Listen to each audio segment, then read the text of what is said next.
So I recently read this book. It's called Dying with Zero, or Die with Zero, rather.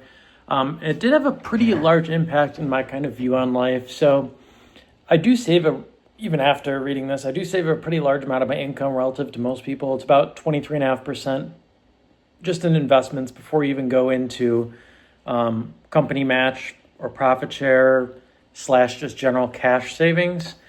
So I save a lot.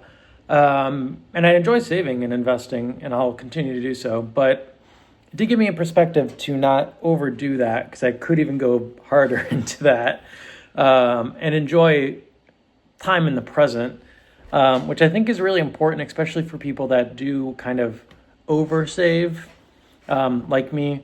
And there's people that I think do it to a much higher degree. Like there's people out there that do 75% of their income into investments and savings. And it did give me pause because, he spoke about just kind of like being present in the moment and using it for things now. Because a lot of things that you're kind of targeting for retirement, like travel, which I think is pretty common with most people, once you actually get to that point where you're able to travel and you have that time, you don't have the energy and you don't have the ability necessarily to go up, and do things. So using that money right now on those certain experiences sometimes does make sense. He took it to the max.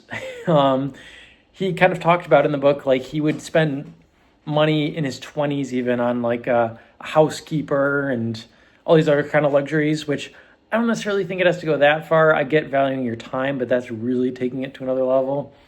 But I think doing things that do take a lot of energy or just a lot of physical ability when you're below 50 or so has merit to it. You can really, like, it's going to be difficult if you retire at that average age of 67.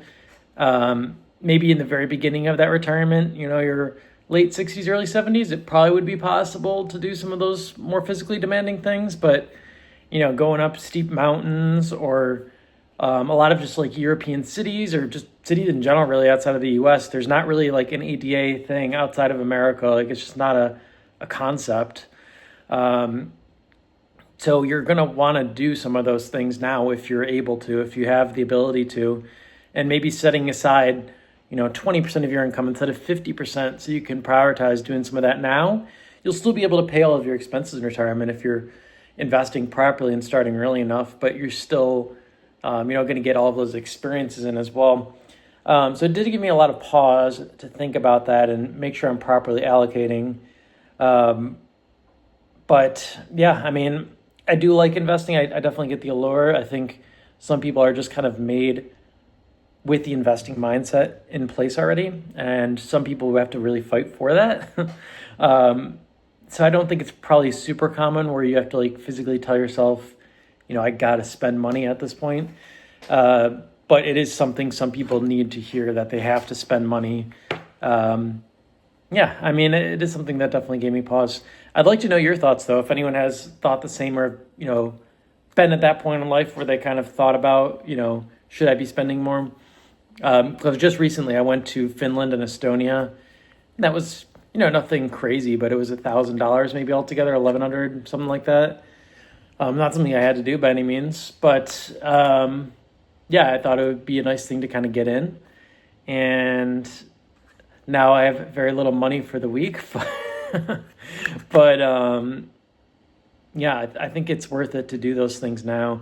But do you guys feel the same, or maybe like people that are older, do you think, looking back on it, would you have rather prioritized some of your money earlier in life, or do you appreciate that you had put that money towards investments for your later portion in life?